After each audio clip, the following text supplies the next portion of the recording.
Okay, ಬಾದಾಮಿ ಚಾಲುಕ್ಯರ ಕಾಲಕ್ಕೆ ಸಂಬಂಧಪಟ್ಟಂತ ಕಲೆ ಮತ್ತು ವಾಸ್ತುಶಿಲ್ಪವನ್ನು ನಾವೀಗ ಓದೋಣ. C in concern for the art and architecture of the Chalukyas of the Badami, we have several characteristics. Okay, ಇವರ ಕಲೆ ಮತ್ತು ವಾಸ್ತುಶಿಲ್ಪಕ್ಕೆ ನೋಡ್ಬೇಕಾದ್ರೆ ಸಾಕಷ್ಟು ಲಕ್ಷಣಗಳನ್ನು ನಾವು ಗುರುತಿಸ್ಕೊಳ್ಬಹುದು.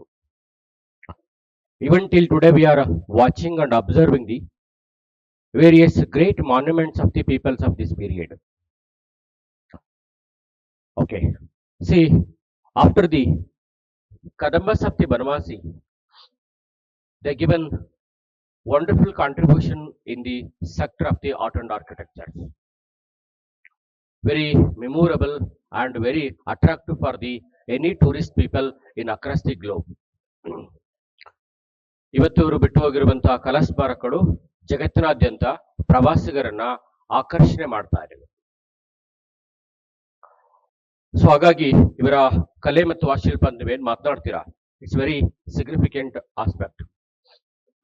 See, with the construction of the temples of the Chalukyas, they introduced the new art style that was called in the name of ಇವರು ಹೊಸ ಕಲಾಶೈಲಿಯನ್ನ ಪರಿಚಯ ಮಾಡಿದ್ರು. New art style in the cultural sector. ಹೊಸ ಕಲಾಶೈಲಿಯನ್ನ ಪರಿಚಯ ಮಾಡಿದ್ದಾರೆ. ಈ ಕಲಾಶೈಲಿ ನಾವು ವೇಸರ ಅಂತ ಕರಿತೀವಿ.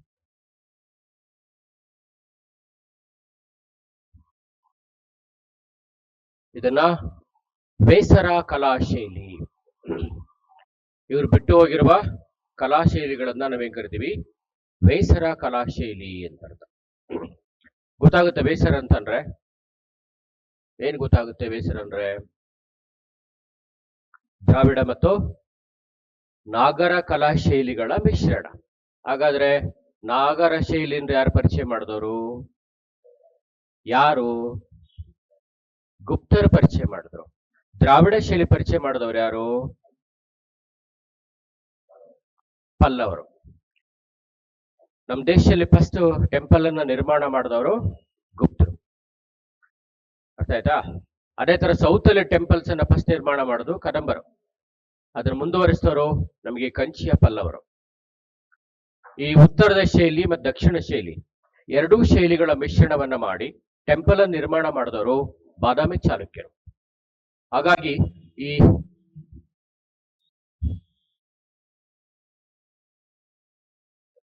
Combination of north and south art style called the name of the Vesara. ಉತ್ತರದ ದಕ್ಷಿಣದ ಎರಡೂ ಶೈಲಿಗಳ ಸಮ್ಮಿಶ್ರಣವನ್ನ ನಾವು ನಾಗರ ಶೈಲಿ ಎಂದು ಕರೆಯುತ್ತೇವೆ. ಎರಡೂ ಕೂಡ ಕಾಂಬಿನೇಷನ್ ನಾವಿಲ್ಲಿ ಗುರುತಿಸ್ಕೊಳ್ತೀವಿ. Combination of the north and south art style. Okay, ಆ ಎರಡು ಅಂದ್ರೆ ಇವರ ದೇವಸ್ಥಾನಗಳಲ್ಲಿ ಕೆಲವು ದೇವಸ್ಥಾನಗಳು ನಾಗರ ಶೈಲಿಯಲ್ಲಿ ನಿರ್ಮಾಣವಾಗಿವೆ, ಕೆಲವು ದೇವಾಲಯಗಳು ದ್ರಾವಿಡ ಶೈಲಿಯಲ್ಲೂ ಕೂಡ ನಿರ್ಮಾಣವಾಗಿವೆ. ಈ ತರ ಕಾಂಬಿನೇಷನ್ ಏನಿದೆ, that is called the name of the Vesara ಅಂತ ಗುರುತಿಸ್ಕೊಳ್ಳೋದು. ಫೈನ್. ಇಂತಹ ಕಲಾಶೈಲಿಗಳು ನಾವು ಕರ್ನಾಟಕದ ಪ್ರಮುಖ ಸ್ಥಳಗಳಲ್ಲಿ ಗುರುತಿಸ್ಕೊಳ್ತೀವಿ. ಓಕೆ, ಎಲ್ಲೆಲ್ಲಿ ಕಂಡು ಬರುತ್ತೆ? ಐಹೊಳೆ.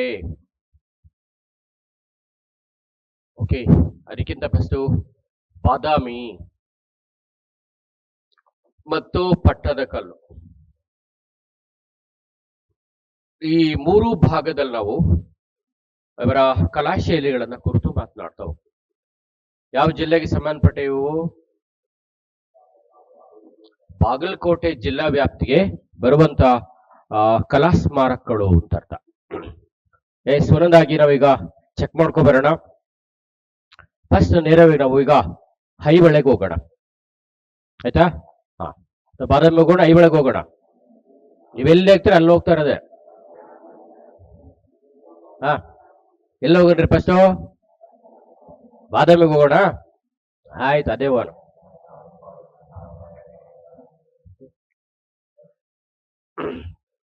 ಇರ್ಲಿ.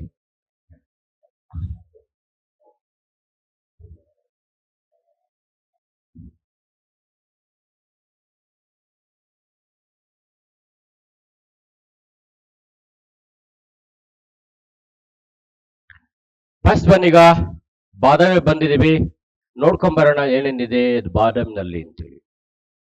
ಆಯ್ತಾ? ಎಲ್ಲರೂ ಇಡ್ಲಿ ವಡೆ ಸಿಗುತ್ತೆ ಅಲ್ವಾ? ಯಾವ ಊರಿಗೆ ಹೋದ್ರು ಇಡ್ಲಿ ವಡೆ ಸಿಗುತ್ತೆ, ಮಿರ್ಚಿ ಸಿಗುತ್ತೆ, ಟೀ ಸಿಗುತ್ತೆ. ಯಾವ ಊರಿಗೆ ಹೋದ್ರು ಅದೇ ಸಿಗೋಂಥದ್ದು. Yes, Badami one of the most popular centre ಅಂತ ಕುರಿತು ನಾವು ಮಾತನಾಡ್ತೀವಿ. ಎಸ್, ಬಾದಾಮಿ ಅಂದ ತಕ್ಷಣ ಏನಕ್ಕೆ ಪ್ರಸಿದ್ಧಿಯಾಗಿದೆ? ಬಾದಾಮಿ ಏನಕ್ಕೆ ಪ್ರಸಿದ್ಧಿಯಾಗಿದೆ ಅಂತ?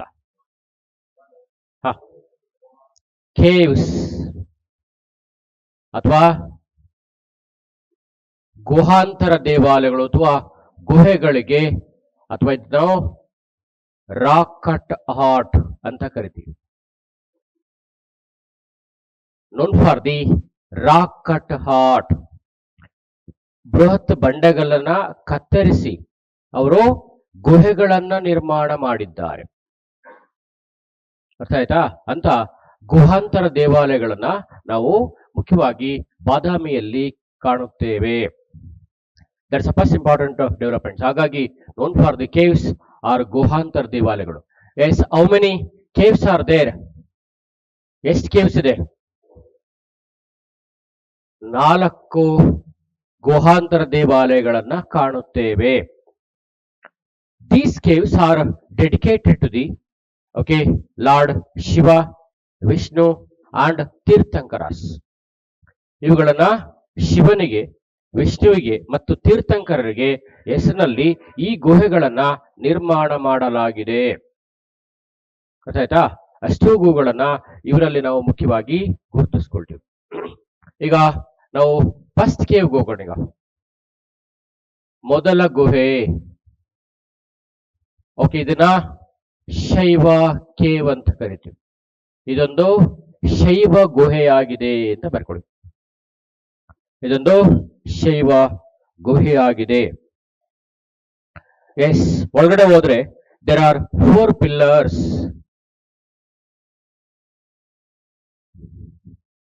There are pillars. ಹಾಲ್, 4 ಕಂಬಗಳ ಸಭಾಂಗಣವನ್ನ ಒಳಗಡೆ ನಾವು ಕಾಣುತ್ತೇವೆ. 4 ಕಂಬಗಳ ಸಭಾಂಗಣ ಇದೆ, ಅಥವಾ ವರಾಂಡ ಅಂತ ಕುರಿತು ಮಾತನಾಡ್ತೀವಿ.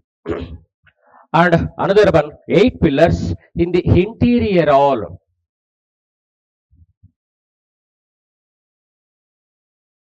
In the 8 pillars in the interior halls.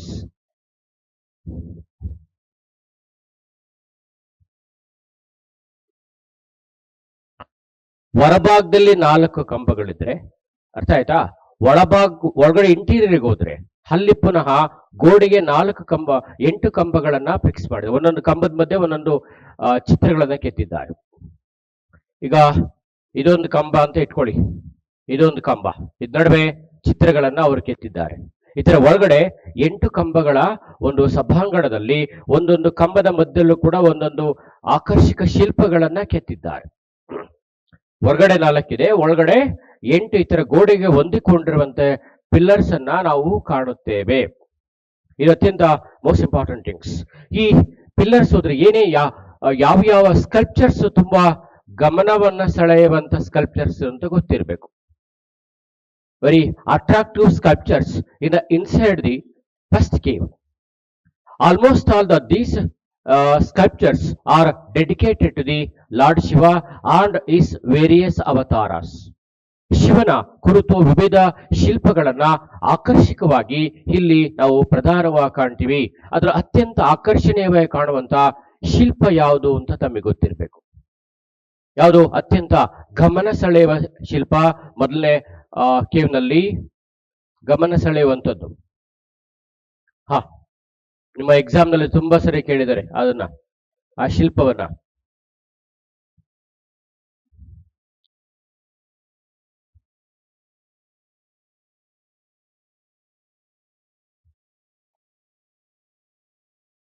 18 hands of the Lord Shiva or Nataraja.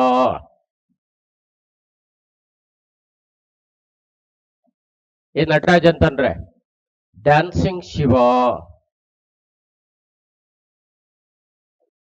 18 ಕೈಗಳ ನಟರಾಜರ ವಿಗ್ರಹವನ್ನ ಸುಂದರವಾಗಿ ಇಲ್ಲಿ ಚಿತ್ರಿಸಿದ್ದಾರೆ.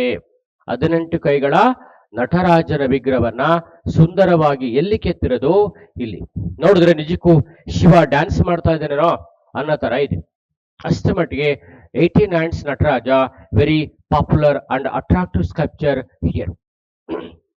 ಮೋಸು ಡೆವಲಪ್ಮೆಂಟ್ ಅಂತ ನಾವು ಅಲ್ಲಿ ಕುರಿತು ಮಾತನಾಡ್ತೀವಿ. ಎಸ್, ಕೆಳಗಡೆ ಲಿಂಗವನ್ನು ಕೂಡ ನಾವು ಗುರುತಿಸ್ಕೊಳ್ಬಹುದು. ಅಂಡ್ ಅದರ್ ಅಟ್ರಾಕ್ಟಿವ್ ಸ್ಕಲ್ಪ್ಚರ್ಸ್ ಒಂದಿದಾದ್ರೆ ನೆಕ್ಸ್ಟ್ ಒನ್ ಮಹಿಷಮರ್ದಿನಿ. ಮಹಿಷ ಮರ್ದಿನಿ, ಅರ್ಧನಾರೀಶ್ವರ,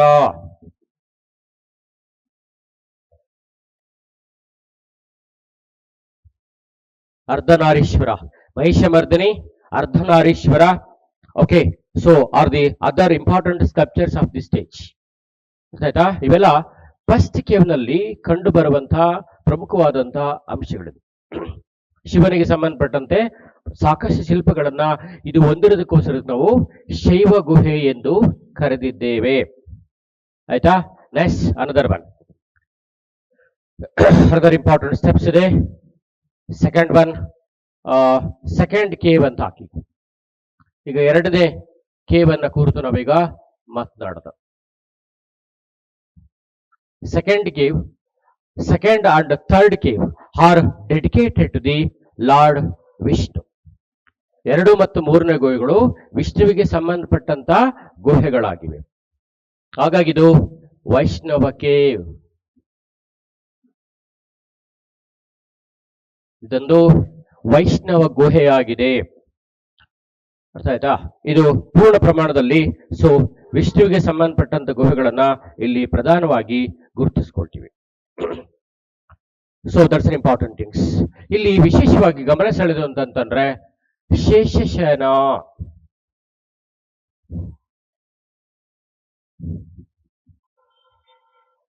ಶೇಷಶಯನ ವಿಷ್ಣು. ಏನು ಶೇಷಶಯನ ಅಂತಂದ್ರೆ ಸರ್ಪದ ಮೇಲೆ, ಹಾವಿನ ಮೇಲೆ ವಿಷ್ಣು ಮಲಗಿದ್ದಾನೆ ಅಲ್ವಾ? ಎಷ್ಟು ನ್ಯಾಚುರಲ್ ಬೆಡ್ ಅಲ್ಲ ಅದು, ತುಂಬಾ ಮೆತ್ತಗಿರುತ್ತೆ, ಮೂಳೆನೇ ಇರಲ್ಲ ಅದರಲ್ಲಿ. ಅಂಥದ್ದನ್ನೇ ನೋಡಿ, ನ್ಯಾಚುರಲ್ ಸಿಗೋದನ್ನೇ ವಿಷ್ಣು ಬೆಡ್ ಮಾಡ್ಕೊಂಡ್ಬಿಟ್ಟಿದ್ದಾನೆ. ಸೊ ಹಾಗಾಗಿ ಸೊ ವಿಷ್ಣು ಆ ಶೇಷಶಯನ ಮೇಲೆ ಮಲಗಿರುವಂತ ದೃಶ್ಯವನ್ನ ಅದ್ಭುತವಾಗಿ ಇಲ್ಲಿ ಕೆತ್ತಿದ್ದಾರೆ. So that is the thing behind this one. ಅರ್ಥ ಆಯ್ತಾ? ಇದಲ್ಲದೆ ಕೃಷ್ಣನ ವಿವಿಧ ಅವತಾರಗಳನ್ನ, ಆಕರ್ಷಣೀಯ ಶಿಲ್ಪಗಳನ್ನ ನಾವು ಇಲ್ಲಿ ಪ್ರಧಾನವಾಗಿ ಕಾಣುತ್ತೇವೆ. You have to seen the various popular sculptures in concern for the so this caves ಅಂತ ಹೇಳಿ. ಅರ್ಥ ಆಯ್ತಾ? ಮೇಜರ್ ಆಸ್ಪೆಕ್ಟ್ ಅನ್ನ ಈ ಹಂತದಲ್ಲಿ ಗುರುತಿಸ್ಕೊಳ್ಬಹುದು ಅಂತೇಳಿ. ಶೇಷೇನ ಆಗಿದ್ರೆ ಅಂಡ್ ಇವನ್ ಥರ್ಡ್ ಕೇವ್ ಅಂತ ಹಾಕೊಳ್ಳಿ. ಎರಡೂ ಕೂಡ ಶೈವ ವಿಷ್ಣುವಿನ ಗುಹೆಗಳಾಗಿವೆ. ಇಲ್ಲಿ ವೇರಿಯಸ್ ಅವತಾರಸ್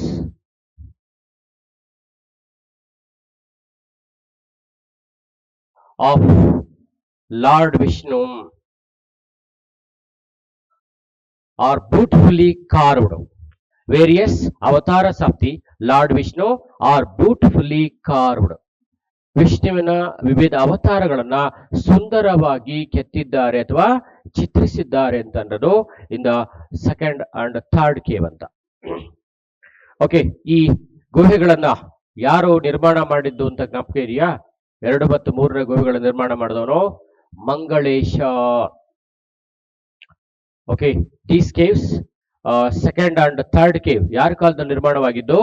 ಮಂಗಳೇಶನ ಕಾಲದಲ್ಲಿ ನಿರ್ಮಾಣವಾದಂತಹ ವೈಷ್ಣವ ಗುಹೆಗಳಾಗಿವೆ ಅಂತ ಮಾತನಾಡ್ತೀವಿ. Built by Mangalesha, ruler of the ಸೋವಿಡು. Various avatars of the lord Vishnu, ವಿಷ್ಣುವಿನ ವಿವಿಧ ಅವತಾರಗಳು ಅಂತ ಬರ್ಕೊಳ್ಳಿ.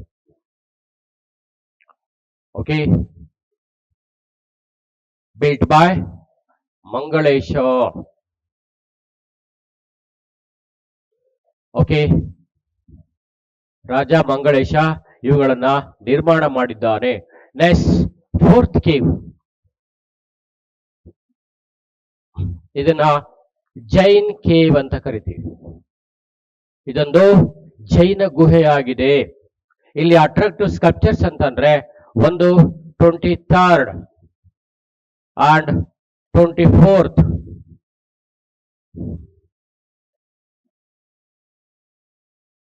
Tirthankaras, images of the or statues of the 23rd and 24th Tirthankaras are beautifully carved here. ಅರ್ಥ ಆಯ್ತಾ? ಇಲ್ಲಿ 23, 24 ತೀರ್ಥಂಕರರ ಪ್ರತಿಮೆಗಳನ್ನ ಅಥವಾ ಶಿಲ್ಪಗಳನ್ನ ಆಕರ್ಷಣೀಯವಾಗಿ ಇಲ್ಲಿ ಕೆತ್ತಿದ್ದಾರೆ. ಇವು major process of the this one. ಈ ತರದೆಲ್ಲ ನಿಮಗೆ ಗಮನ ಸೆಳೆಯುವಂತ ಅಂಶಗಳು ಅಂತಂದ್ರೆ these are the major aspect.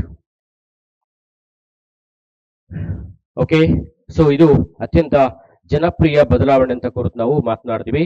ಇದನ್ನ ಚೆಕ್ ಮಾಡ್ಕೊಳ್ಳಿ, ಎಲ್ಲರೂ ಕೂಡ ಅವರು ಕೇಳ್ಬೋದು, ಕೇಳ್ತಾನೆ ಇರ್ಬೋದು. Yes, these are the important things. Yes, ಇದು ಬೇಸಿಕಲಿ ಇದನ್ನ ಮೇಗಣ ಬಸದಿ, ಇದನ್ನ ಮೇಗಣ ಬಸದಿ ಎಂದು ಕರೆಯಲಾಗಿದೆ. ಯಾಕೆಂದ್ರೆ 23, 20 ತೀರ್ಥಂಕರರು, ಬಾಹುಬಲಿಯ ಸ್ಟ್ಯಾಚ್ಯೂ ಕೂಡ ಇದೆ.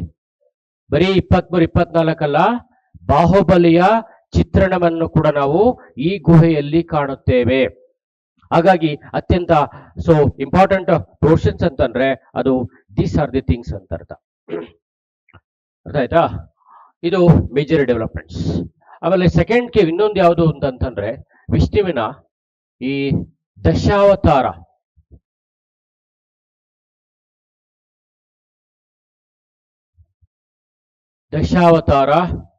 Statue also very attractive. ವಿಷ್ಣುವಿನ ದಶಾವತಾರ ಚಿತ್ರವು ಕೂಡ ಅಥವಾ ಅಲ್ಲಿಯ ಆ ಶಿಲ್ಪವು ಕೂಡ ನಮ್ಮ ಗಮನವನ್ನ ಸೆಳೆಯುತ್ತದೆ. ಇವೆಲ್ಲ ನಿಮಗೆ ಬಾದಾಮಿ ಅಂತಂದ್ರೆ ಗೊತ್ತಿರಬೇಕಾದಂತ ಅಂಶಗಳು.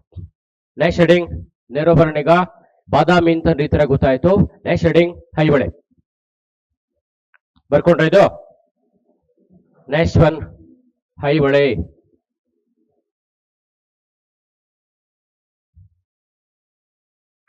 ಬಾದಾಮಿ ಅಂತಂದ್ರೆ ಗುಹಾಂತರ ದೇವಾಲಯಗಳು.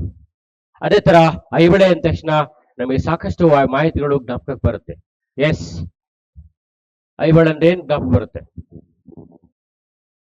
ಮೇಘ ದೇವಸ್ಥಾನ, ಆಮೇಲೆ ಅಷ್ಟೇನಾ? ಹಾ, ರೈಸ್ ಯುವರ್ ವಾಯ್ಸ್. ಏನಾಗಿದೆ? ಐಹೊಳೆ ಹೆಂಗ್ ಕರೀತಾರ? ಅದು ಪಟ್ಟದ ಕಲ್ಲು. ಜಾಸ್ತಿ ಹೋದ್ರೆ ಹಂಗಾಗತ್ತೆ ನೋಡಪ್ಪ, ಕಡಿಮೆ ಓದ್ಬೇಕು.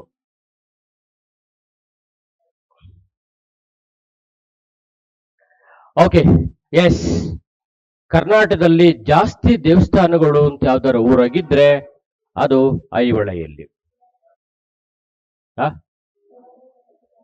ಈಗ ಜ್ಞಾಪಕ ಬಂತ? ಅದನ್ನಾರೇ ಹೇಳಿದ್ರೆ ಸಾಕು. ಹಾಗಾಗಿ ಸಿಟಿ ಆಫ್ ದಿ ಟೆಂಪಲ್ಸ್ ಇನ್ ಕರ್ನಾಟಕ ಅಂತ ಕೇಳಿದ್ರೆ ಕರ್ನಾಟಕ ಯಾವ ನಗರದಲ್ಲಿ ಹೆಚ್ಚು ದೇವಾಲಯಗಳಿವೆ ಅಂತ ಕೇಳಿದ್ರೆ ತಕ್ಷಣ ನೀವು ಐಹೊಳೆ ಅಂತ ಹಾಕ್ಬೇಕು. Around 150 temples are there.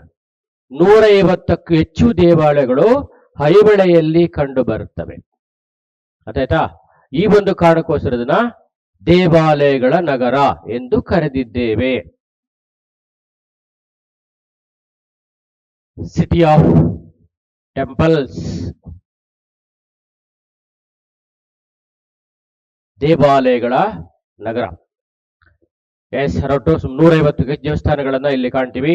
ಅದರಲ್ಲಿ ಕೆಲವು ದೇವಸ್ಥಾನಗಳನ್ನ ಮಾತ್ರ ಏಸರು ಪ್ರಿಸರ್ವ್ ಮಾಡಿ ಪ್ರೊಟೆಕ್ಟ್ ಮಾಡ್ತಾವ್ರೆ. ಅರ್ಥ ಆಯ್ತಾ? ಎಲ್ಲಾ ದೇವಸ್ಥಾನಗಳನ್ನ ಪ್ರಿಸರ್ವ್ ಮಾಡ್ತಾ ಇಲ್ಲ. ಗೊತ್ತಾಯ್ತಾ? ಇದು ಫಸ್ಟ್ ಸಿಗ್ನಿಫಿಕೆಂಟ್ ಪ್ರೋಸೆಸ್. ನೆಕ್ಸ್ಟ್, ಈಗ ಇದು ಮೂಲತಃ ಹೈಹೊಳೆ ಅಲ್ಲ. ಇದರ ಮೂಲ ಹೆಸರು ಅಂದ ತಕ್ಷಣ ನಮಗೆ ಜ್ಞಾಪಕ ಬರುವಂತದ್ದು ಅಂತಂದ್ರೆ, ಎಸ್, ಇದನ್ನ ಆರ್ಯಪುರಿ ಅಂತ ಕರಿತಿದ್ರು. ಇದಕ್ಕೆ ಬೇರೆ ಬೇರೆ ಹೆಸರುಗಳಿದೆ. ಆರ್ಯಪುರಿ ಅಂತ ಕರಿತಿದ್ರು, ಅಥವಾ ಅಯ್ಯವಳೆ ಅಂತ ಕರಿತಿದ್ರು.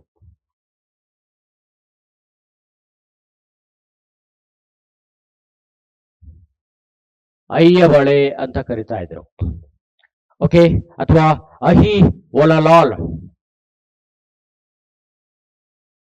ಅಹಿ ಒಳಲಾಲ್, ಈ ತರ ಬೇರೆ ಬೇರೆ ಹೆಸರುಗಳು ಈ ಊರಿಗೆ ನಮಗೆ ಸ್ಪಷ್ಟವಾಗಿದೆ. ಶಾಸನಗಳಲ್ಲಿ ಊರಿಗೆ ಈ ತರ ಹೆಸರಿದೆ. ಆರ್ಯಪುರಿ ಅಂತ ಇದೆ, ಅರ್ಥ ಆಯ್ತಾ? ಅಯ್ಯ ಒಳೆ ಅಂತ ಇದೆ, ಅಥವಾ ಐ ಒಳಲು ಅನ್ನುವ ಹೆಸರು ಇದಕ್ಕೆ ಇದೆ. ಈ ಎಲ್ಲ ಅರ್ಥ ಏನ್ ತೋರಿಸ್ಕೊಡ್ತೆ ಅಂತಂದ್ರೆ, the community who are learned community people who are settled here. Okay, ಯಾರ್ಯಾರು ಬುದ್ಧಿವಂತ ವರ್ಗದವರು ಅಂತ ಇದ್ರು ಅಥವಾ ವಿದ್ವಾಂಸ ವರ್ಗರಿದ್ರು, ಅವರು ಇಲ್ಲಿ ನೆಲೆಸಿದ್ದರು ಅನ್ನೋ ಮಾಹಿತಿ ನಮಗೆ ಕಂಡು ಬರುತ್ತದೆ.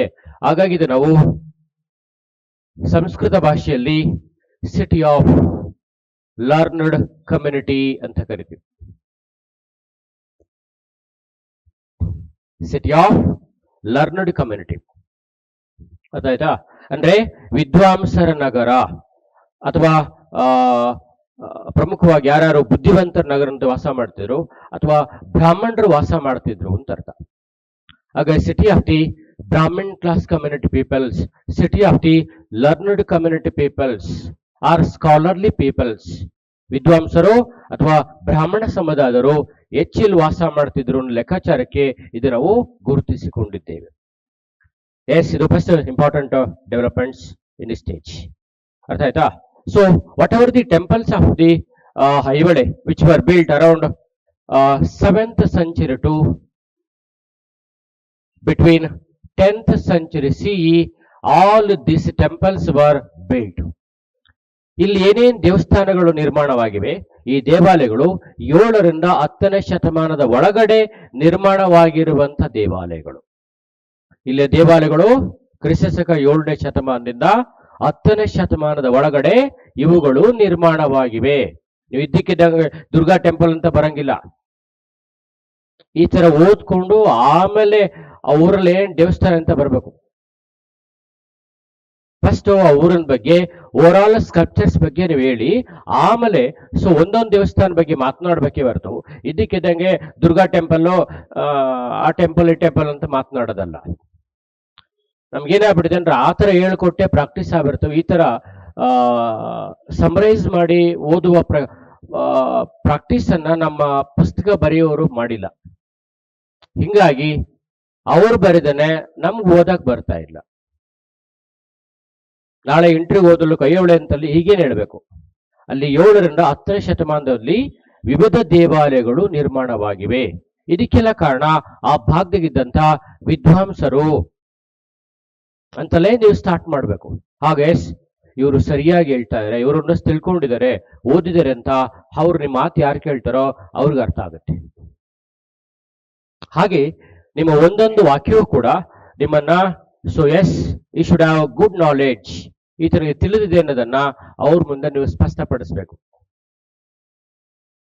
ಇಂಟರ್ವ್ಯೂ ಹೋದಾಗ ಒಬ್ಬೊಬ್ಬರು ಪ್ರಶ್ನೆ ಕೇಳೋದನ್ನು ಕೂಡ ಮುಖದಲ್ಲಿ ಬೆವರು ಕಿತ್ಕೊಂಬತ್ತಾ ಇರುತ್ತೆ.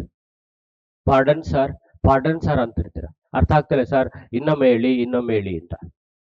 ನಿಮ್ಮ ಬಾಯಲ್ಲಿ ಏನಾದ್ರು ಅರ್ಥ ಆಗ್ತಾ ಇಲ್ಲ ಅಂತ ಬಂತು ಅಂದ್ರೆ ತಕ್ಷಣ ಡಿಸೈಡ್ ಮಾಡ್ತಾರೆ, he has lack of grasping power, ಈತನಿಗೆ ಗ್ರಹಿಸುವ ಶಕ್ತಿ ಕಡಿಮೆ ಇದೆ. ಬೇಕು ಅಂತಲೇ ಫಾಸ್ಟ್ ಆಗಿ ಕೇಳ್ತಾರೆ ನಮ್ಮನ್ನ, ನೀವು ಅರ್ಥನ ಆಗ್ತಾ ಇಲ್ವಲ್ಲ. ಪ್ರಶ್ನೆ ಕೇಳಿದ್ರೆ ನಿಮ್ಗೆ ಅರ್ಥ ಆಗ್ತಾ ಇರಲ್ಲ, ಮುಖದಲ್ಲಿ ಬೆವರು ಕಿತ್ಕೊಂಡ್ ಬರ್ತಾ ಇರುತ್ತೆ. ಅಲ್ಲಿ ವಾಟರ್ ಇಟ್ಟಿದ್ದಾರೆ, ಪ್ಲೀಸ್ ಟೇಕ್ ದಿ ವಾಟರ್ ಅಂತಾರೆ. ನೀರು ಕುಡೀರಿ ಅಂತಂದ್ರೆ ಕುಡ್ಕೊಂಡು ಸೀದಾ ಮನೆಗೆ ಹೋಗ್ತಾ ಇರಿ ಅಂತ.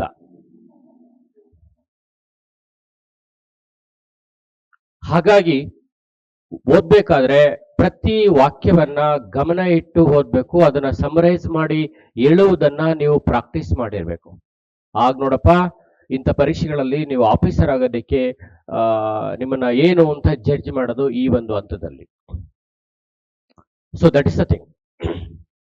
ಎಸ್, ಹಾಗಾಗಿ ಸೊ ಒನ್ ಆಫ್ ದಿ ಇದು major parts and other important steps ಅನ್ನ ಕುರಿತು ನಾವು ಮಾತನಾಡ್ತೀವಿ ಈ ಭಾಗಕ್ಕೆ ಸಂಬಂಧಪಟ್ಟಂತೆ. And whatever the temples of this period, ಇವುಗಳನ್ನ ASI ಇಷ್ಟು ದೇವಸ್ಥಾನಗಳನ್ನ ಏನಂತ ಕರೆದಾರೆ, ಅಷ್ಟು ಸುಮಾರು 150 ದೇವಸ್ಥಾನಗಳಿದಾವಲ್ಲ, ಅದನ್ನ ಸೇರಿಸಿ ASI ಅವರು ಏನಂತ ಪ್ರತಿಪಾದಿಸಿದ್ದಾರೆ ಅಥವಾ ಗುರುತಿಸಿದ್ದಾರೆ.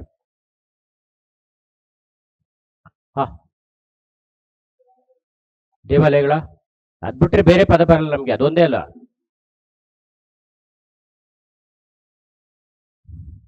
ಓಕೆ, ವಿಚ್ ಆರ್ ಕಾಲ್ಡ್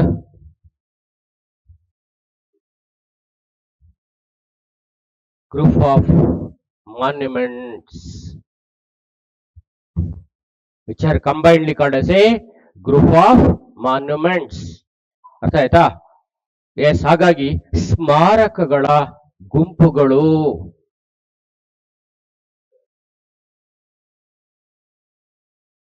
ಇಲ್ಲಿ ದೇವಾಲಯಗಳನ್ನ ಅವರು ಸ್ಮಾರಕಗಳ ಗುಂಪು ಅಂತ ಕರೆದವ್ರೆ. ಹಾಗಾದ್ರೆ ಈ ಸ್ಮಾರಕಗಳು ಯಾವ ಧರ್ಮಕ್ಕೆ ಸಂಬಂಧಿಸಿವೆ? ಈ ಸ್ಮಾರಕಗಳು, ಇಲ್ಲಿರುವ ದೇವಸ್ಥಾನಗಳು ಯಾವ ಧರ್ಮವನ್ನ ಸ್ಪಷ್ಟಪಡಿಸ್ತವೆ ಅಥವಾ ಅದನ್ನ ಪ್ರತಿನಿಧಿಸ್ತವೆ? ವಿಚ್ ರೆಪ್ರೆಸೆಂಟೆಡ್ ದಿ ಹಿಂದೂಯಿಸಂ, ಆಮೇಲೆ Jainism and Buddhism.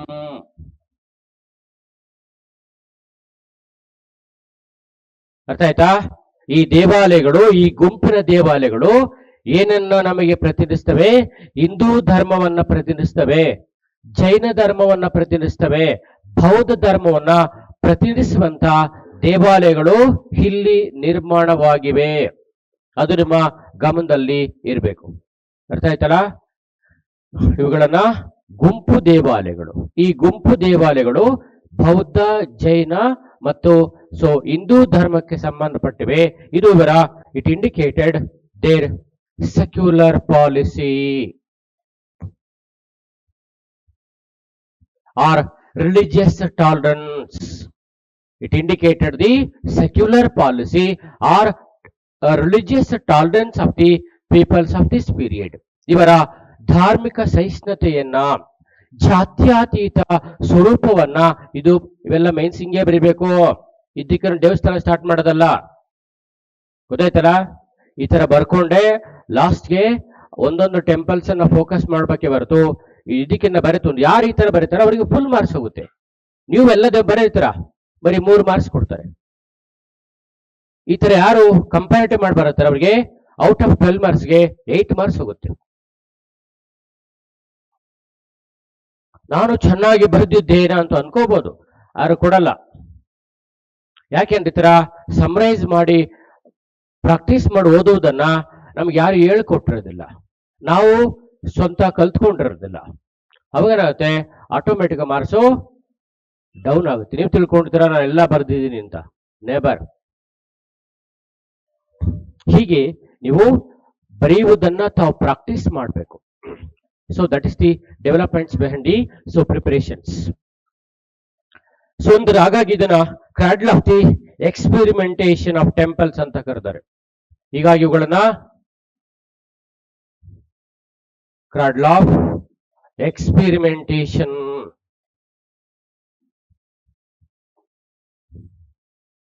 Of temples, cradle of the experimentation of the temples.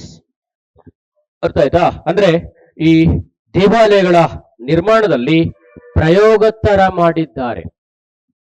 ದೇವಾಲಯಗಳ ನಿರ್ಮಾಣದಲ್ಲಿ ಪ್ರಯೋಗ ರೀತಿಯಲ್ಲಿ ಅಥವಾ ಸೊ ತೊಟ್ಟಿಲು ಪ್ರಯೋಗ ಅಂತ, ದೇವಾಲಯಗಳ ತೊಟ್ಟಿಲು ಪ್ರಯೋಗ ರೀತಿಯಲ್ಲಿ ಇದನ್ನ ಗುರುತಿಸಿಕೊಂಡಿದ್ದಾರೆ. ದೇವಾಲಯಗಳ ತೊಟ್ಟಿಲುಗಳ ಪ್ರಯೋಗ ಅಂತ ಇಲ್ಲಿ ಸೊ ಚರಿತ್ರೆಕಾರರು ಇದನ್ನು ಗುರುತಿಸಿಕೊಂಡಿದ್ದಾರೆ. ಒಂದು important developments of the stage. Yes, ಇಂಥ ದೇವಸ್ಥಾನಗಳಲ್ಲಿ ಇಷ್ಟನ್ನು ಕೂಡ ನಾವು ಗುರುತಿಸ್ಕೊಳ್ತೀವಿ. ಒಂಥರ ಹೆಂಗೆ ಅಂತಂದ್ರೆ ಇವೆಲ್ಲ ನೋಡಿದ್ರೆ it is indicated the very close proximity or coexisted of the so all the religions. ಅಂದ್ರೆ ಒಟ್ಟಿಗೆ ನಿರ್ಮಿಸಿ ಎಲ್ಲಾ ಧರ್ಮದವರು ಗೌರವದಿಂದ ಬಾಳಿ ಒಬ್ಬರೊಬ್ಬರು ಧರ್ಮವನ್ನ ಗೌರವಿಸಿ ಅಂತ ಸಹಬಾಳ್ವೆಯನ್ನ ಸಮಾಜದ ಎಲ್ಲಾ ವರ್ಗಕ್ಕೂ ತಿಳಿಸುವ ಸಂದೇಶ ಬಾದಾಮಿ ಚಾಲುಕ್ಯ ರಾಜರದ್ದು. ಹಿಂದೂಗಳಾಗಿರ್ಲಿ, ಜೈನ್ಸ್ ಆಗಿರ್ಲಿ, ಬುದ್ಧಿಸ್ ಆಗ್ಲಿ, ನೀವು ಸಹಬಾಳ್ವೆಯನ್ನ ಬೆಳೆಸಿಕೊಳ್ಳಿ, ಒಬ್ಬರೊಬ್ಬರನ್ನ ಗೌರವಿಸಿ, ನೀವು ಒಬ್ಬರೊಬ್ಬರನ್ನ ಪ್ರೀತಿಸಿ, ನೀವು ನಿಮ್ಮ ಧಾರ್ಮಿಕ ಸಂಘರ್ಷವನ್ನ ನಿಲ್ಲಿಸಿ, ಆಗ ಜೀವನ ಚೆನ್ನಾಗಿರುತ್ತೆ ಅನ್ನೋದನ್ನ ದೇವಾಲಯಗಳ ಮೂಲಕ ಹೇಳಲು ಹೊರಟಿರುವುದು ಯಾರೋ? ಬಾದಾಮಿ ಚಾಲುಕ್ಯರು.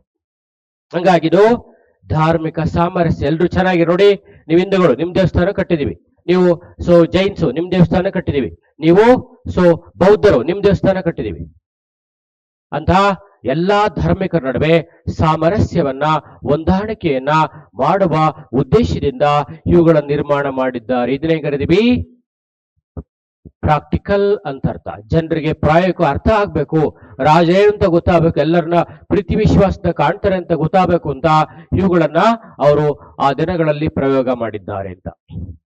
This is the important steps.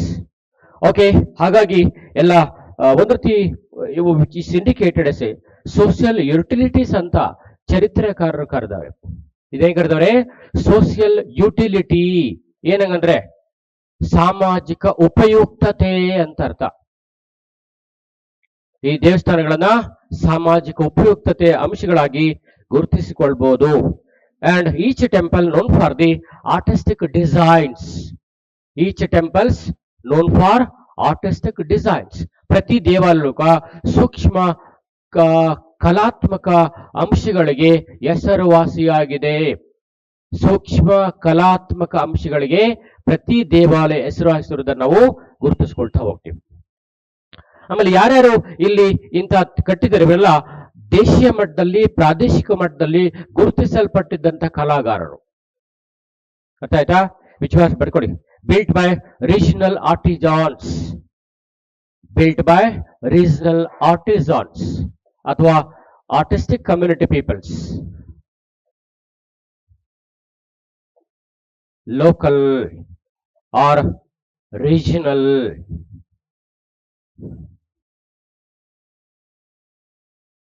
ಸ್ಥಳೀಯ ಕುಶಲಕರ್ಮಿಗಳನ್ನ ಬಳಸಿಕೊಂಡು ಇವುಗಳನ್ನ ನಿರ್ಮಾಣ ಮಾಡಲಾಗಿದೆ. ಸ್ಥಳೀಯ ಕುಶಲಕರ್ಮಿಗಳನ್ನ ಬಳಸಿಕೊಂಡು ಇವುಗಳನ್ನ ನಿರ್ಮಾಣ ಮಾಡಿದ್ದಾರೆ. ಇವೆಲ್ಲವೂ ಕೂಡ ನಮಗೆ ಗೊತ್ತಿರಬೇಕಾದಂತ ಅಂಶಗಳು. ನೆಕ್ಸ್ಟ್ ಇಲ್ಲೇನೇನು ಟೆಂಪಲ್ಸ್ ಅಂತ ಇದೆ, ಇದಾಯ್ತಾ? ಇನ್ನು ಅದು ಬರಿಬೇಕು ಅಂತಂದ್ರೆ ಇಲ್ಲ ದೇವಸ್ಥಾನ ಇದಾವಲ್ಲ, ನೇರೋ ಬರೋದಲ್ಲ, ಎಷ್ಟು ವಿಧದ ದೇವಾಲಯಗಳಿವೆ ಅಂತ ಬರಿಬೇಕು. ಯಾರು ಹೇಳ್ತೀರಾ? ಐಹೊಳೆಯಲ್ಲಿ ಯಾವ ತರ ದೇವಾಲಯಗಳಿವೆ ಅಂತ? ದೇವರ ಹೆಸರು ಬೇಡ, ಎಷ್ಟು ವಿಧದ ದೇವಾಲಯಗಳು ಇದಾವೆ. ಓಲ್ ಹಿಂದೂ ಧರ್ಮದಲ್ಲಿ ಎಷ್ಟು ವಿಧದ ದೇವಸ್ಥಾನಗಳನ್ನ ಕಾಣ್ತೀವಿ?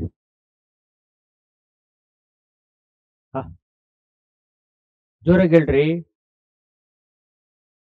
ಪ್ರಾಮಾಣಿಕವಾಗಿ ಹೇಳ್ತಿರಲ್ಲ, ಅದು ಖುಷಿ ಪಡೋ ವಿಷಯ. ಅದು right wrong? Types of the temples of Aihole. ನನಗೆ ದೇವಸ್ಥಾನ ಹೆಸರು ಬೇಡ, ಅದರ ನಿರ್ಮಾಣ ಆಧಾರದ ಮೇಲೆ. ಅರ್ಥ ಆಯ್ತಾ? ದೇವಸ್ಥಾನ ಹೇಳಪ್ಪ. ದಂಡ ಏನಂಗನ್ರಿ?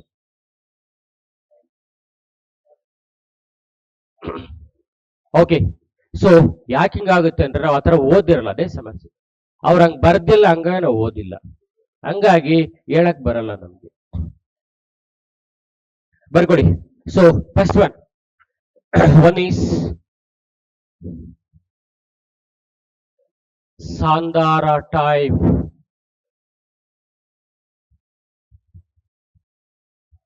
ಸಾಂದಾರ ವಿಧದ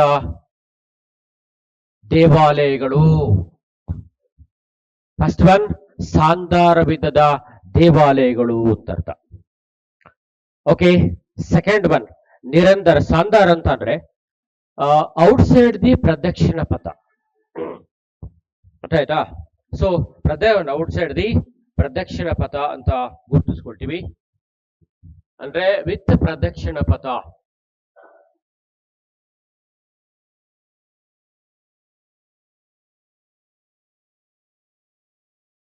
ಯಾವುದು ಪ್ರದಕ್ಷಿಣ ಪಥದೊಂದಿಗೆ ನಿರ್ಮಾಣವಾಗಿದೆಯೋ ಅದನ್ನ ಸಾಂದಾರ ಅಂತ ಕರಿತೀವಿ. ಯಾವ ದೇವಸ್ಥಾನಗಳಿಗೆ ಪ್ರದಕ್ಷಿಣ ಪಥ ಇಲ್ವೋ ಅದನ್ನ ನಿರಂತರ ಅಂತ ಕರೀತೀವಿ.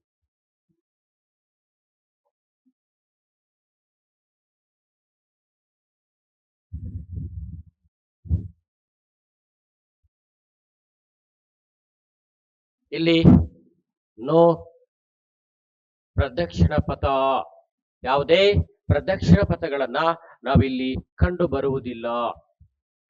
This the new developments about this, ಅಂದ್ರೆ ವಿತೌಟ್ ಪ್ರದಕ್ಷಿಣ ಮಾರ್ಗ ಇಲ್ಲಿ ಯಾವುದೇ ಕಾರಣಕ್ಕೂ ಇಲ್ಲಿ ನಿರ್ಮಾಣ ಆಗಿಲ್ಲ ಅಂತ ಅರ್ಥ. ಎಸ್, ಇದು ಅತ್ಯಂತ ಮಹತ್ವದ ಬದಲಾವಣೆಗಳು.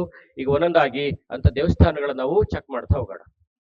ಇದೆಲ್ಲ ಬರ್ಕೊಂಡ್ರ ಈಗ ದೇವಸ್ಥಾನಕ್ಕೆ ಬರೋದು, ಯಾವ್ಯಾವ ದೇವಸ್ಥಾನ ಇದೆ ಅಂತ ಅರ್ಥ. ಎಸ್, ಅಮಾಂಗ್ ದಿಸ್ ಮೊದಲೇದು ಅಂದ ತಕ್ಷಣ ಇನ್ನೊಂದು ಬರ್ಕೊಡಿ, ಇವರ ದೇವಸ್ಥಾನಗಳು. Another one, their temples built towards the eastern face. ಇವೆಲ್ಲ eastern face temples.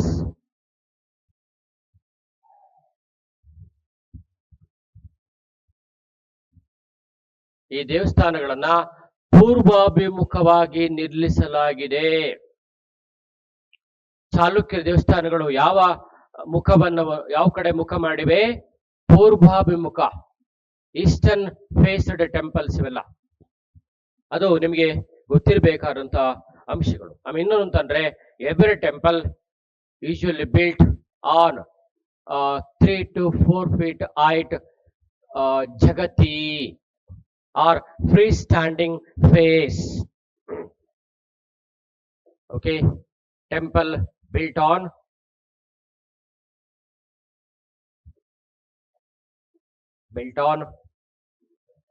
3 to 4 feet height dais. Okay, ಬರ್ಕೊಳ್ಳಿ. ಪ್ರತಿ ದೇವಾಲಯ 3 ರಿಂದ 4 ಅಡಿ ಎತ್ತರದ ಮೇಲಿರುವ ಪೀಠದ ಮೇಲೆ ಅಥವಾ ಜಗತಿಯ ಮೇಲೆ ನಿರ್ಮಾಣವಾಗಿವೆ.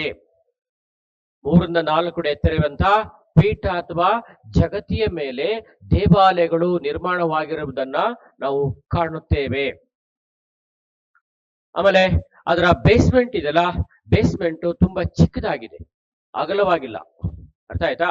Basement of the small basement in the every temple.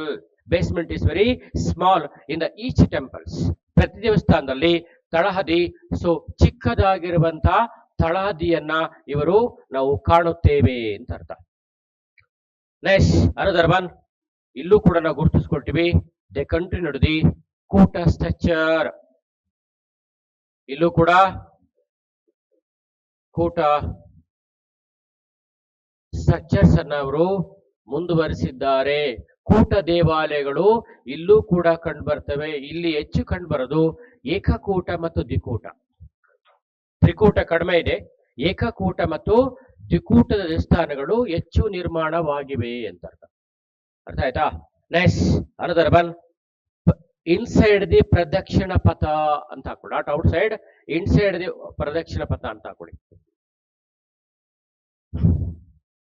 ಪ್ರದಕ್ಷಿಣ ಪಥ ಒಳಭಾಗದಲ್ಲಿದೆ, ಹೊರಭಾಗದಲ್ಲಿ ಇಲ್ಲ. ಆದ್ರೆ ಕೆಲವು ಸ್ಥಾನಕ್ಕೆ ಪ್ರದಕ್ಷಿಣ ಪಥ ಇಲ್ಲ. ಯಾವ್ದಿಲ್ವೋ ಅದು ನಿರಂತರ, ಯಾವ್ದಿದೆಯೋ ಅದು ಸಾಂದಾರ. ಇವೆಲ್ಲ ಕಂಡು ಬರುವಂತದ್ದು. ಇದು ಕೂಡ ನಿಮಗೆ ಗೊತ್ತಿರ್ಬೇಕು. ನೆಕ್ಸ್ಟ್ ಅನದರ್ ಸ್ಟೆಪ್ಸ್ ಬರ್ಕೊಂಡ್ರೆ ಇದು. ಈಗ ಒಂದೊಂದಾಗಿ ಟೆಂಪಲ್ಸ್ ಬರೋಣ. ಎಲ್ಲಾ ಟೆಂಪಲ್ಸ್ ಬೇಡ, ಕೆಲವು ಟೆಂಪಲ್ಸ್ ಮಾತ್ರ ಅಲ್ಲಿ ಫೋಕಸ್ ಮಾಡ್ತಾ ಹೋಗ್ತೀನಿ. ಎಸ್, ಫಸ್ಟ್ ಇಂಪಾರ್ಟೆಂಟ್ ಟೆಂಪಲ್ಸ್ ಅಂತ ಎಷ್ಟು ಕಾಣೋದು, that is called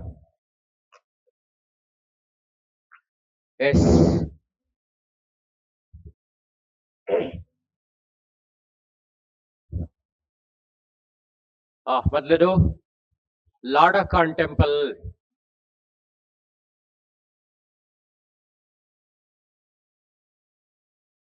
Ladkhan temple.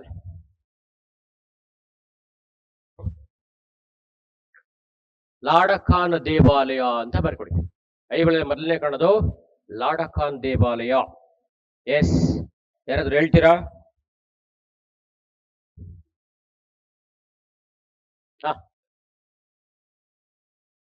ಇಲ್ಲ ಕೇಳಿದ್ರಲ್ವಾ? ಈ ದೇವಸ್ಥಾನ ಬಗ್ಗೆ ಏನಾದ್ರು ಗೊತ್ತಾಗುತ್ತಾ?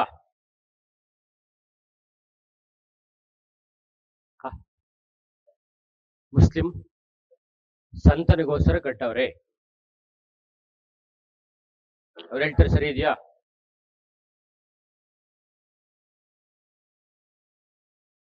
ಜೈಸ್ ಬೇಗ ಬೇಗ ಮುಂದಕ್ಕೆ ಹೋಗೋಣ. ಹೇಳ್ಪ, ಜೋರ ಬರ್ಲಿ. ಶೈವ ಪಂಥದ್ದು. ಹಂಗಂದ್ರೆ ಯಾವ ದೇವರಿದ್ದಾರೆ? ಶಿವ ಇದ್ದಾರೆ, ವಿಷ್ಣು ಇಲ್ವಾ?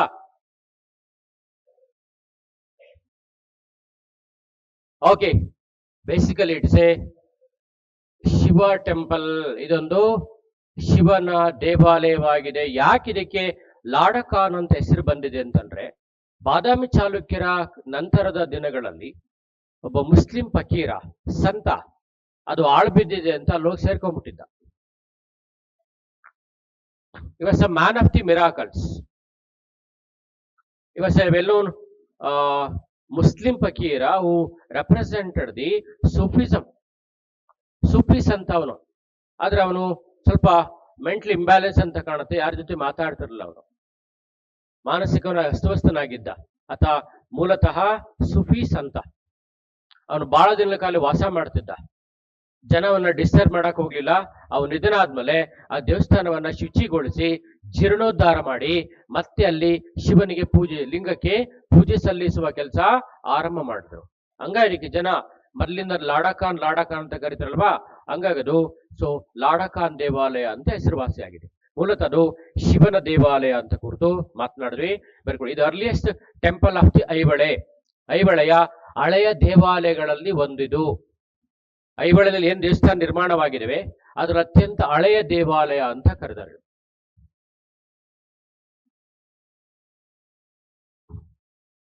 Temple of Aihole, earliest temple of Aihole.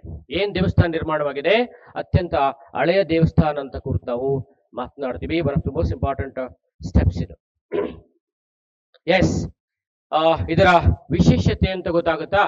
ಎಲ್ಲಾ ದೇವಸ್ಥಾನ ಮೇಲೆ ಶಿಖರ ಇಲ್ಲ ಬಿಗಿನಿಂಗ್ ಇರುತ್ತೆ, ಇಲ್ಲ ಕೊನೆಗಿರುತ್ತೆ. ಇದರನ್ನಾಗಿದೆ ದೇವಸ್ಥಾನ ಮಧ್ಯದಲ್ಲಿದೆ ಶಿಖರ. In the middle of the temple ಅಂತ ಹಾಕೊಳ್ಳಿ. ಶಿಖರ in the middle of the temple.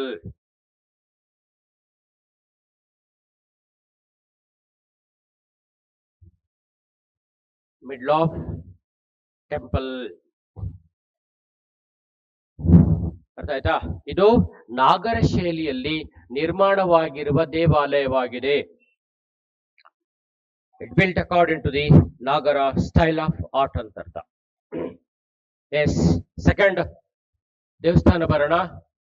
That is called Durga temple. Next one Durga ದೇವಾಲಯ. ಇನ್ನೊಂದು ಪ್ರಮುಖ ದೇವಾಲಯ ದುರ್ಗಾ ದೇವಾಲಯ. ಏನ್ ದುರ್ಗಾ ದೇವಾಲಯ ಅಂತಂದ್ರೆ ಏನಿರ್ಬೋದು ಇದು? ಟ್ರೈ ಮಾಡಿ, ಓದಿದ್ರಲ್ವಾ? ದುರ್ಗಾ ದೇವಸ್ಥಾನ, ದುರ್ಗಮ್ಮ ದೇವಸ್ಥಾನನಾ? ಅಮ್ಮ ಎಲ್ಲರನ್ನು ಬ್ಲೆಸ್ ಮಾಡ್ತಾಳಲ್ಲಿ ಅಂತ.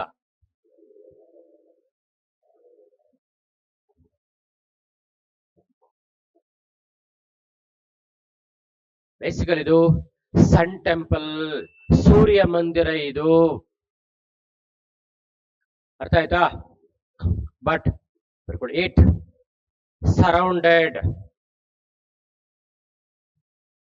surrounded by fort.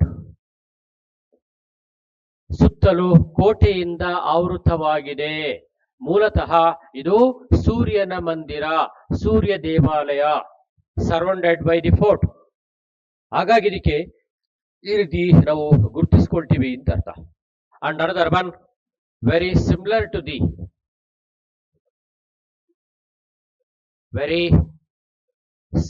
The Buddhist chaityas.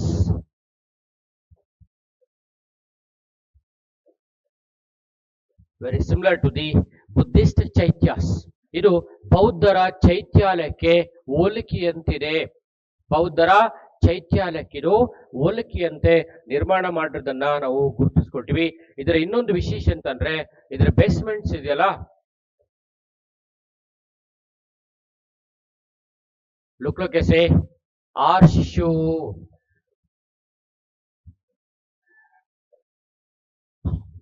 ಇದರ ತಳವಿನ್ಯಾಸ ಕುದುರೆ ಲಾಳಾಕೃತಿಯಲ್ಲಿ ನಿರ್ಮಾಣ ಮಾಡಲಾಗಿದೆ. ಇದರ ತಳವಿನ್ಯಾಸವನ್ನ ಕುದುರೆ ಲಾಳಾಕೃತಿಯಲ್ಲಿ ನಿರ್ಮಾಣ ಆಗಿರುವುದು ಇದರ ವಿಶೇಷವಾಗಿದೆ ಅಂತ ಅರ್ಥ. ಕುದುರೆ ಲಾಳಾಕೃತಿ one of the earliest development of the stage ಅಂತ ಅರ್ಥ.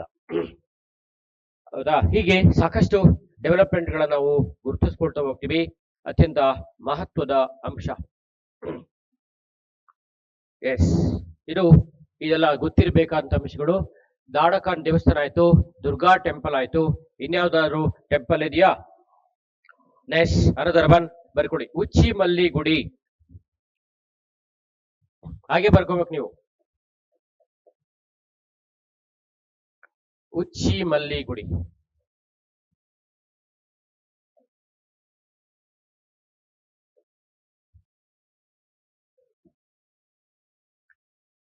ಉಚ್ಚಿ ಮಲ್ಲಿ ಗುಡಿ ಅಂತ ಹಾಕೊಳ್ಳಿ, ಯಾಕೆಂದ್ರೆ ಹೆಸರದೇ ಆಗೋದು ಅಲ್ಲಿ.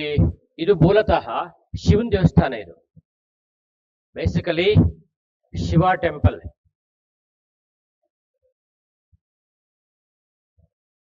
ಆಯ್ತಾ? ಶಿವನ ದೇವಸ್ಥಾನ ಇದು. ಬಹಳ ದೇವಸ್ಥಾನ. ಇಲ್ಲೂ ಒಬ್ಬ mad woman, she was staying for A long time in this temple. ಆಕೆ ಮನೆ ಇರಲಿಲ್ಲ, ಬುಚ್ಚಿ ಇಲ್ಲಿ ಸೇರ್ಕೊಂಡ್ಬಿಟ್ಟಿದ್ದು, ಬಹಳ ದಿವಸ ಅಲ್ಲೇ ವಾಸ ಮಾಡ್ತಿದ್ದು. ಆಕೆನೂ ಕೂಡ ಜನ ಡಿಸ್ಟರ್ಬ್ ಮಾಡ್ಕೊಳ್ಳಿಲ್ಲ. ಅದು ಹಾಗೆ ದೇವಸ್ಥಾನಕ್ಕೆ ಹಾಗೆ ಉಚ್ಚಿ ಮಲ್ಲಿ ಅಂತ ಕರಿತಾ ಬಂದಿದ್ರು. ಅದು ಹಾಗೆ ಪಾಪ್ಯುಲರ್ ಆಯ್ತೆ ಬರ್ತು. ಅದು ಮೂಲತಃ ಅದು ಕೂಡ ಶಿವನ ದೇವಾಲಯ. It built according to the Nagara style of art. ಇದು ನಾಗರ ಕಲಾಶೈಲಿಯಲ್ಲಿ ನಿರ್ಮಾಣವಾಗಿರುವಂತಹ ದೇವಾಲಯವಾಗಿದೆ.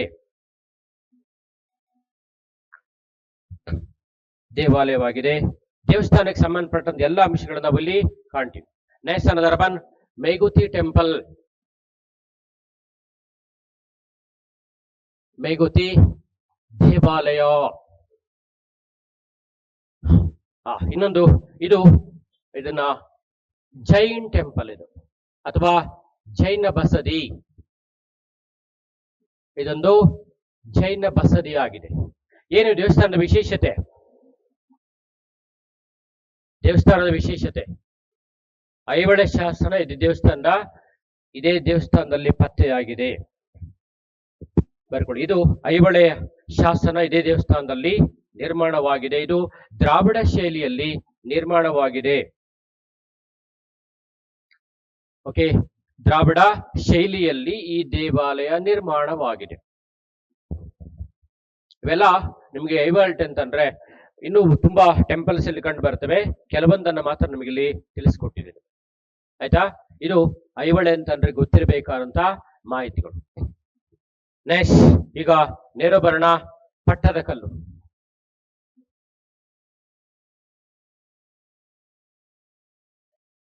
ಅನದರ್ ಒನ್, ಪಟ್ಟದ ಕಲ್ಲು. ಇನ್ನೊಂದು ಪ್ರಮುಖವಾದಂತ ಸ್ಥಳ ಅಂತಂದ್ರದು ಪಟ್ಟದ ಕಲ್ಲು. ಎರಡು ಕೂಡ ಒಟ್ಟಿಗೆ ಒಂದೇ ಜಿಲ್ಲೆ ವ್ಯಾಪ್ತಿಯಲ್ಲಿ ಬರುವಂತಹ ಸ್ಥಳಗಳು. ಇದನ್ನ ಕರ್ನಾಟಕದ ವಿಶ್ವ ಪಾರಂಪರಿಕ ಪಟ್ಟಿಗೆ ಸೇರ್ಪಡೆಯಾಗಿರುವಂತಹ ಮೊದಲ ದೇವಸ್ಥಾನಗಳಲ್ಲಿ ಇದು ಕೂಡ ಒಂದು. Okay, it belongs to the world heritage site.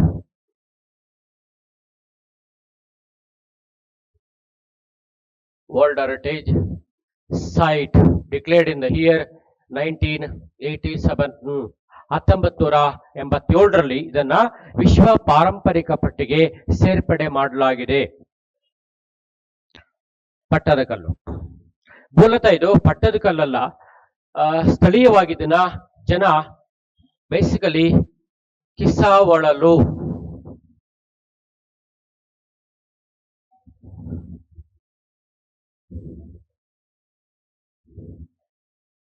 ಕಿಸಾವಳಲು ಅಂತ ಕರಿತಿದ್ರು, ಅಥವಾ ಕಿಸುವೋಳು ಅಂತ ಕೂಡ ಕರಿತಿದ್ರು.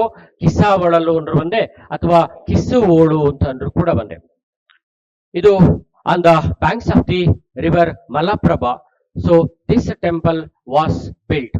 ಮಲಪ್ರಭಾ ನದಿಯ ದಡದಲ್ಲಿ ಇಲ್ಲಿಯ ದೇವಾಲಯಗಳು ನಿರ್ಮಾಣವಾಗಿವೆ. On the banks of river Malaprabha the temples were built here. ಇಲ್ಲಿ ಏನೇನು ದೇವಸ್ಥಾನ ಇದೆಯೋ ಮಲಪ್ರಭಾ ನದಿ ದಡದಲ್ಲಿ ಈ ದೇವಾಲಯಗಳು ನಿರ್ಮಾಣವಾಗಿರುವುದನ್ನು ನಾವು ಕಾಣುತ್ತೇವೆ. ಎಸ್, ಇದು ಬಹಳಷ್ಟು ದೇವಸ್ಥಾನ ನಿರ್ಮಾಣವಾಗಿವೆ. ಇವೆಲ್ಲ ಬಹುತೇಕ ದೇವಾಲಯಗಳು ದ್ರಾವಿಡ ಶೈಲಿಯಲ್ಲಿ ನಿರ್ಮಾಣವಾಗಿರುವ ದೇವಸ್ಥಾನಗಳು. ಇಲ್ಲಿ ಏನೇನು ಟೆಂಪಲ್ಸ್ ಕಂಡು ಬರುತ್ತವೆ ಅದ್ರಲ್ಲಿ ಹೆಚ್ಚಿನವು ದ್ರಾವಿಡ ಶೈಲಿಯಲ್ಲಿ ನಿರ್ಮಾಣವಾಗಿವೆ.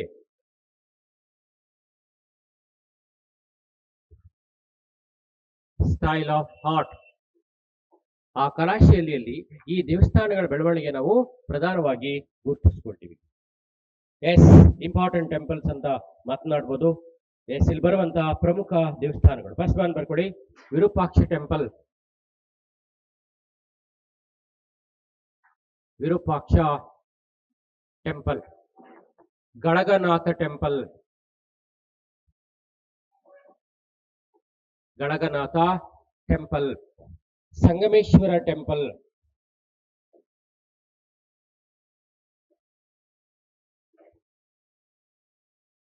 ಪಾಪನಾಥೇಶ್ವರ ಟೆಂಪಲ್,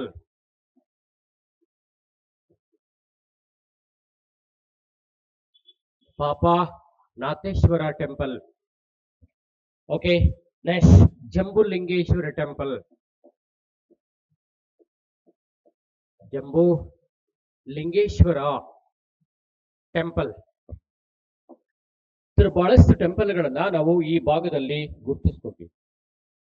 ಎಸ್, ಇಲ್ಲಿ ನಿಮಗೆ ಇವೆಲ್ಲ 2ನೇ ವಿಕ್ರಮಾದಿತ್ಯನ ಕಾಲದಲ್ಲಿ ಇವೆಲ್ಲ ನಿರ್ಮಾಣವಾಗಿವೆ. Built by queens of Vikramaditya second.